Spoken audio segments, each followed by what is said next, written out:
कल finally SSC CHSL का answer की जारी कर दिया गया था एसएससी के द्वारा शाम 6 बजे के करीब पे।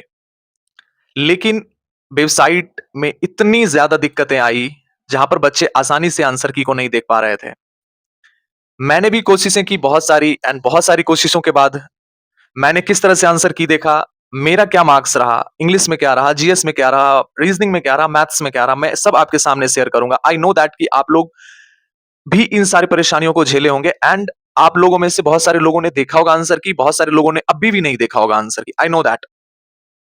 बट परेशान नहीं होना है, शायद कुछ समय के बाद आप देख लोगे। नमस्कार, मेरा नाम संतोष कुमार है। मैं आप सबका अपने YouTube channel RCP learning arena में स्वागत करता हूं।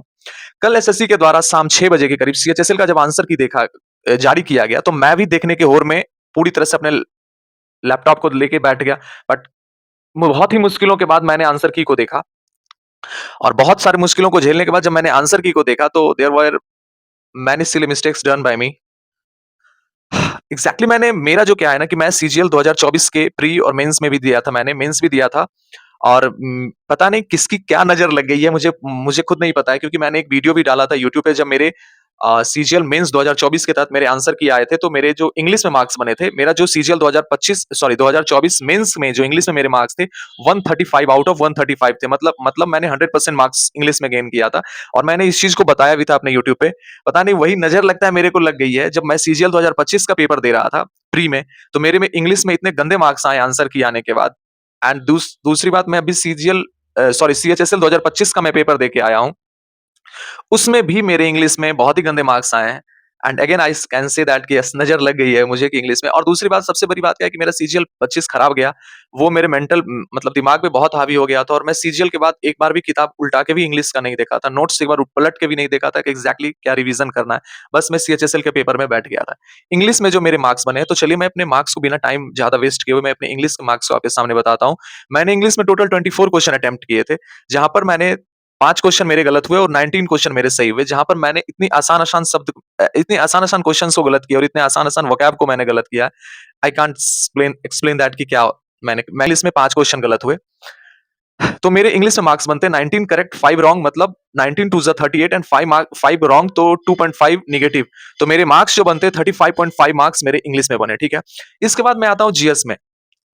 जीएस में मैंने 16 क्वेश्चन अटेम्प्ट किए, ठीक है? जीएस में मेरे 16 क्वेश्चन अटेम्प्ट होने के बाद, और मुझे लग रहा था कि मैं कुछ और भी अटेम्प्ट कर सकता था, बट मेरे अटेम्प्ट नहीं हुए, ठीक है? वो मैं बाद में बताऊंगा। मेरे जो जीएस में मार्क्स बने हैं 24.5 बना है मेरा, 24.5। अब आप इससे अंदाजा लगा सकते हो कि कितने गलत हुए होंगे तब। जो मेरा 20 यानी कि अगर 13, मतलब याद नहीं है कि एग्जैक्टली जीएस में कितने गलत हुए हैं। मुझे लग रहा है 3 गलत हुआ होगा, 3 क्वेश्चन गलत हुआ होगा, हाँ। 13 सही हुए हैं, 3 रॉन्ग हुए हैं, तो मतलब 13 टू ज़ा 26 एंड 1.5 नेगेटिव, टू 24.5, मतलब मेरे 3 रॉन्ग हुए जीएस में। देन आफ्टर मैं आता हूँ मैथ्स की। मैथ्स मैंने 25 क्वेश्चन में से मैंने 2 क्वेश्चन छोड़ दिए थे, बिकॉज़ दोनों पॉलीगन के थे, और दोनों पॉलीगन का जो आसान सा फॉर्मूला लगना था मेरे दिमाग से स्लिप हो गया था। तो मैंने 23 क्वेश्चन मैथ्स के अटेम्प्ट किए थे, एंड मेरे 23 क्वेश्चंस मेरे सही हुए हैं। तो मेरे मैथ्स के जो मार्क्स बने हैं 46 मार्क्स बने हैं, ठीक है? एंड देन आफ्टर मैं रीजनिंग की बताता हूँ कि मैंने रीजनिंग में 24 क्वेश्चन अटेम्प्ट किए थे। एक क्वेश्चन मेरे से हो नहीं पा रहा था, तो मैंने उसे छोड़ दिया था। जहां पर मेरे 2 क्वेश्चन रीजनिंग में गलत हुए, तो 22 क्वेश्चन मेरे सही हुए। तो 22 ज़ा 44, and 2 question wrong means 1 marks negative, यानी 43 marks I have got in reasoning. So overall मेरे जो टोटल मार्क्स बनते हैं 149 बनते हैं, एंड मैं यूआर कैटेगरी से बिलोंग करता हूँ। आई डोंट नो कि मेरे इसमें रिजल्ट होंगे या नहीं होंगे, ये तो टोटली रिजल्ट जब आएगा तो क्लियर होगा। But I can say that कि अगर मैं रिवीजन कर रहा होता, तो जिस तरह से पेपर मेरे शिफ्ट में आया था, अ, शायद I can score 160 marks easily. But कर नहीं पाया मैं उसे, because CGL every SSC aspirant know that कि एसएससी सीजीएल उसका प्यार होता है ना? और सीजीएल मेरा बहुत ही खराब हो गया। सीजीएल मेरा बहुत ही ब्लंडर, इतना ब्लंडर हुआ, आई कांट से दैट कि कितना ब्लंडर हुआ, और मेरा उसके कारण से मैं बहुत ही ज्यादा अंदर से बैड फीलिंग होने आने लगा। एंड लगभग मैंने बहुत दिनों के बाद पढ़ाई ही स्टार्ट किया था, ठीक है? तो मैं बिना पढ़े, मैं सच कहता हूँ, सीजीएल के प्रिपरेशन के दम पे ही मैंने सीएचएसएल को दिया, और मेरे मार्क्स जो फाइनली बने 149। एंड अब मुझे लगता है कि शायद मैंने रिवीजन किया होता, तो शायद मैं 160 मार्क्स भी आसानी से गेन कर लेता, क्योंकि जहां जहां गलत हुए हैं, वो कोई ऐसा नहीं था कि मुझे आ नहीं रहा था, ऐसा था कि वो रिवीजन के कारण गलत हुए। क्योंकि इंग्लिश में 5 गलत हुए, इंग्लिश पांचों का पांचों गलत होने वाला क्वेश्चन नहीं था। अगर मैं उसे रिवाइज कर गया होता ना, तो 3 तो वर्ड मीनिंग गलत हुए भाई।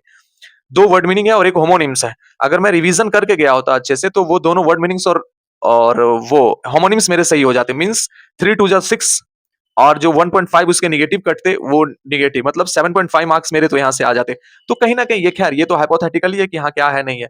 बट चीज़ें ये है कि रिवीज़न मुझे करना चाहिए था, बट मैंने ये सारी गलतियाँ की। तो मेरे जो ओवरऑल मैंने ये वीडियो बनाया है इसी चीज़ को बताने के लिए कि कल सीएचएसएल के एग्ज़ाम में आंसर की आने के बाद जो मेरे मार्क्स बने हैं, 149 मार्क्स मेरे बने हैं आउट ऑफ 200।